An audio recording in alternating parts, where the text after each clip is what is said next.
বিশ্ব সংবাদে আপনাদের স্বাগত। সংবাদের শুরুতেই শিরোনাম, পরে বিস্তারিত। শুরুতে জানিয়ে দেব, নিরাপত্তা পরিষদে যুদ্ধবিরতির প্রস্তাব পাশ, প্রতিক্রিয়া জানিয়েছে হামাস। এছাড়া রয়েছে ক্রিমিয়ার রুশ আকাশ প্রতিরক্ষা ব্যবস্থায় হামলার দাবি ইউক্রেনের। এদিকে পুতিনের দম্ভ গুড়িয়ে দিচ্ছে জেলেনস্কির বাহিনী। সর্বশেষ রয়েছে নেতানিয়াহু লেবাননের বিরুদ্ধে ব্যাপক যুদ্ধের প্রস্তুতি শুরু করছে। নিরাপত্তা পরিষদে যুদ্ধবিরতির প্রস্তাব পাশ, প্রতিক্রিয়া জানিয়েছে হামাস। জাতিসংঘের নিরাপত্তা পরিষদে ফিলিস্তিনের গাজায় যুদ্ধবিরতির প্রস্তাব পাশ হয়েছে। মার্কিন প্রেসিডেন্ট জো বাইডেনের দেওয়া এই যুদ্ধবিরতির প্রস্তাবের পক্ষে ভোট পড়েছে 14টি। নিরাপত্তা পরিষদের 15 সদস্যের মধ্যে রাশিয়া ভোটদানে বিরত ছিল। ফিলিস্তিনের স্বাধীনতাকামী গোষ্ঠী হামাস নিরাপত্তা পরিষদে পাশ হওয়া যুদ্ধবিরতির এই প্রস্তাবকে স্বাগত জানিয়েছেন। খবর অনুসারে ফিলিস্তিনে হামাস সোমবার মার্কিন প্রেসিডেন্ট জো বাইডেন ঘোষিত গাজায় যুদ্ধবিরতিতে মার্কিন সমর্থন জাতিসংঘের নিরাপত্তা পরিষদে পাশ হওয়া প্রস্তাবকে স্বাগত জানিয়েছেন। এক বিবৃতিতে হামাস বলেছে, নিরাপত্তা পরিষদের প্রস্তাবে অন্তর্ভুক্ত গাজায় স্থায়ী যুদ্ধবিরতি এবং ইসরায়েলি বাহিনী সম্পূর্ণ প্রত্যাহার, বন্দি বিনিময় এবং গাজায় পুনর্গঠনকে তারা স্বাগত জানায়। এই রেজুলেশনের নীতিগুলো আমাদের জনগণ ও প্রতিরোধ বাহিনীর দাবির সঙ্গে সামঞ্জস্যপূর্ণ।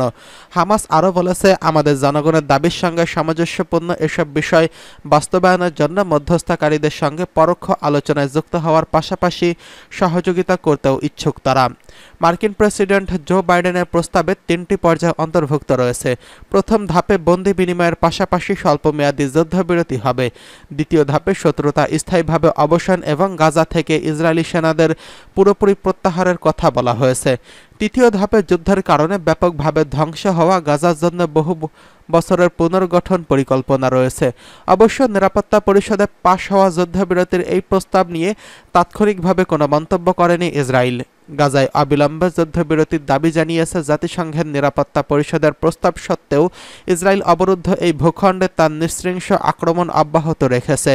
মঙ্গলবার গাজা শহরের একটি আবাসিক অ্যাপার্টমেন্টে ইসরায়েলি হামলায় অন্তত 8 জন নিহত হয়েছেন। নিহতদের বেশিরভাগই নারী ও শিশু এবং এই হামলায় বেশ কয়েকজন আহত হয়েছেন। এদিকে ক্রিমিয়ায় রুশ আকাশ প্রতিরক্ষা ব্যবস্থায় হামলার দাবি করল ইউক্রেন। অধিকৃত ক্রিমিয়া উপদ্বীপে রুশ আকাশ প্রতিরক্ষা ব্যবস্থায় হামলার দাবি করেছে ইউক্রেন। সোমবারের ওই হামলায় রাশিয়া 3টি সারফেস টু এয়ার প্রতিরক্ষা ব্যবস্থা ক্ষতিগ্রস্ত করেছে। এক বিবৃতিতে ইউক্রেনীয় জেনারেল স্টাফ এই খবর জানিয়েছেন। ব্রিটিশ বার্তা সংস্থা রয়টার্স এই খবর জানিয়েছে। জেনারেল স্টাফ বলেছেন, হামলার সময় ঝাঁকইতে একটি S-400 সিস্টেম এবং 2টি স্বল্পোন্নত S-300 ব্যবস্থার উপর ক্ষেপণাস্ত্র হামলা করেছে ইউক্রেনীয় বাহিনী। এতে রাশিয়ার আকাশ প্রতিরক্ষার উল্লেখযোগ্য ক্ষতি হয়েছে। তবে ইউক্রেনের এমন দাবি স্বাধীনভাবে যাচাই করতে পারেনি রয়টার্স। এ বিষয়ে রুশ প্রতিরক্ষা মন্ত্রণালয় তাৎক্ষণিকভাবে কোনো মন্তব্য করেনি। স্থানীয় টেলিগ্রাম চ্যানেল ঝাঁকই ও ইয়েপপাতরিয়ার কাছে বিস্ফোরণের খবর পাওয়া গেছে।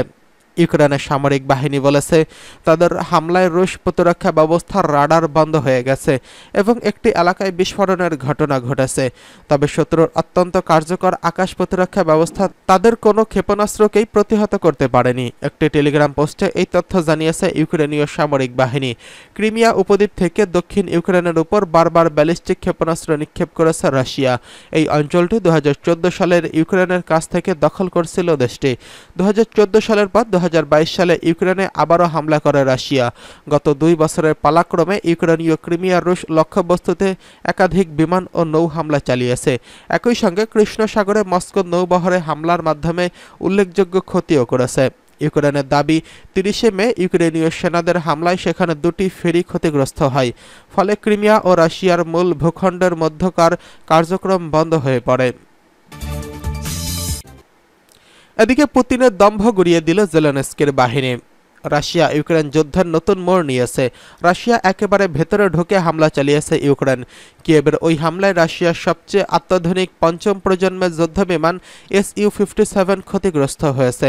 ইউক্রেনের GUR প্রতিরক্ষা গোয়েন্দা সংস্থা জানিয়েছে, রাশিয়ার ভেতরে একটি বিমান ঘাঁটিতে দেশটির সর্বশেষ প্রজন্মের Su-57 ফাইটার জেটে প্রথমবারের মতো আঘাত করেছে ইউক্রেনীয় বাহিনী। রাশিয়ার Su-57 ফাইটার জেট স্টেলথ প্রযুক্তির তৈরি দেশটির সবচেয়ে সবচেয়ে অত্যাধুনিক যুদ্ধবিমান, কিন্তু ইউক্রেনীয় বাহিনীর অত্যাধুনিক সেই বিমানে প্রথমবারের মতো আঘাত হেনেছে। স্যাটেলাইট ইমেজে দেখা যায় রাশিয়ার Su-57 যুদ্ধবিমান ক্ষতিগ্রস্ত হচ্ছে। টেলিগ্রামে দেওয়া এক পোস্টে জিইউআর অবশ্য জানায়নি ইউক্রেনীয় বাহিনী কিভাবে Su-57-এ আঘাত হেনেছে বা কোন ইউনিটে সাফল্য পেয়েছে। বার্তা সংস্থা রয়টার্সের এক প্রতিবেদনে এই তথ্য জানানো হয়েছে।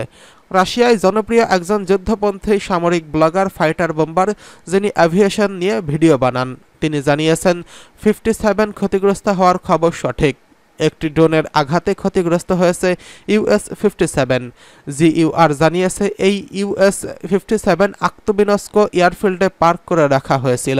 ওই বিমান ঘাঁটিতে ইউক্রেনের ফ্রন্টলাইন থেকে 589 কিলোমিটার দূরে অবস্থিত। জিইউআর এর পোস্ট করা ছবিতে দেখা যায় 7 জুন US-57 অক্ষত অবস্থায় রয়েছে। পরের দিনের ছবিতে সেটি ক্ষতিগ্রস্ত হওয়ার চিহ্ন স্পষ্টই দেখা যাচ্ছে। 2022 সালে ফেব্রুয়ারি থেকে পুরো মাত্রায় যুদ্ধ জড়িয়ে পড়ে রাশিয়া ও ইউক্রেন। প্রায় দুই দেশ শত শত কিলোমিটার দূরের শত্রু সীমানার ভেতরে হামলা চালায়। ইউক্রেনের কাছে মস্কোর মতো এত বিপুল মিসাইল নেই, তবে রাশিয়ার একেবারে ভেতরে ঢুকে হামলা চালানোর জন্য দূরপাল্লার ড্রোন তৈরির দিকে নজর দিচ্ছে ইউক্রেন, আর সেই ড্রোন দিয়েই প্রায় রাশিয়ায় হামলা চালাচ্ছে Kyiv. Russian blogger fighter bomber বলেছেন শার্পনেলের আঘাতে ক্ষতিগ্রস্ত হয়েছে ওই ফাইটার জেট। তবে কি পরিমাণ ক্ষয়ক্ষতি হয়েছে এবং যুদ্ধবিমানটি মেরামত করা যাবে কিনা তা খতিয়ে দেখা হচ্ছে। যদি এই যুদ্ধবিমানটি আর মেরামত করা না যায় তাহলে এটিই হবে রাশিয়ার প্রথম কোনো US-57 হারানোর ঘটনা। এদিকে রাশিয়ার রাষ্ট্রীয় সংবাদ সংস্থা RIA নাভস্তি রাশিয়ার সংবাদদাতা আলেকজান্ডার খারসনস্কো এক রহস্যময় পোস্ট দিয়েছেন। সেখানে তিনি হামলার কথা স্বীকার না করলেও সামরিক যুদ্ধবিমান সুরক্ষায় হ্যাঙ্গার স্বল্পতার কথা তুলে ধরেন। রাশিয়ার অত্যাধুনিক যুদ্ধবিমান US-57 যুক্তরাষ্ট্রের প্রথম প্রজন্মের F-35 এর সঙ্গে তুলনা করা হয়, কিন্তু F-35 এর তুলনায় US-57 অতটা সাফল্য দেখাতে পারেনি। 2019 সালের US-57 যুদ্ধবিমান বিধ্বস্ত হয়, আর মাত্র 2 বছর আগে অর্থাৎ 2022 সালের সিরিয়াল উৎপাদন শুরু হয় US-57 এর মাধ্যমে। বলা হয়ে থাকে US-57 যুদ্ধক্ষেত্রে বিভিন্ন ভূমিকা পালনে সক্ষম একটি যুদ্ধবিমান। এদিকে নেতানিয়াহু লেবাননের বিরুদ্ধে ব্যাপক যুদ্ধ শুরু করার প্রস্তুতি গ্রহণ করছেন। ইসরায়েল দাবি করেছিল যে তারা হিজবুল্লাহকে পিছু হটতে বাধ্য করবে, কিন্তু হিজবুল্লাহ সম্প্রতি মাত্র কয়েক মিটারের ব্যবধানে 2টি সামরিক অভিযান চালিয়ে ইহুদিবাদী বসতি স্থাপনকারীদের কাছে প্রমাণ করেছে যে তাদের কর্মকর্তারা তাদের মিথ্যা আশ্বাস দিয়েছে এবং হিজবুল্লাহ তৈরি সৈন্যদের মাথার খুলি মাত্র কয়েক মিটারের মধ্যে অবস্থান করছে। বেশিরভাগ পর্যবেক্ষক মনে করেন লেবাননের সঙ্গে সম্ভাব্য যুদ্ধের বিষয়টি নেতানিয়াহুর উপর নির্ভর করছে, তবে এই মুহূর্তে তিনি সংকটে রয়েছেন এবং একাধিক ফ্রন্টের অনেক চাপের মধ্যে রয়েছেন। এরই মধ্যে ইয়েমেন ও হামলার গুরুত্বপূর্ণ চতুর্থ ধাপ শুরু করেছে। ভূমধ্য সাগরে ইসরায়েলের স্বার্থকে লক্ষ্যবস্তু করেছে। তারা আমেরিকান ও ব্রিটিশ সামরিক জাহাজ ধ্বংস করে চলেছে এবং নৌজোট ইয়েমেনিদের থামাতে সক্ষম হয়নি। ইয়েমেনি ফ্রন্ট একের পর এক হামলা চালিয়ে ইসরায়েলের ইলাদ বন্দর পুরোপুরি বন্ধ করে দিয়েছে এবং এখন ভূমধ্য সাগরকে লক্ষ্যবস্তু করছে।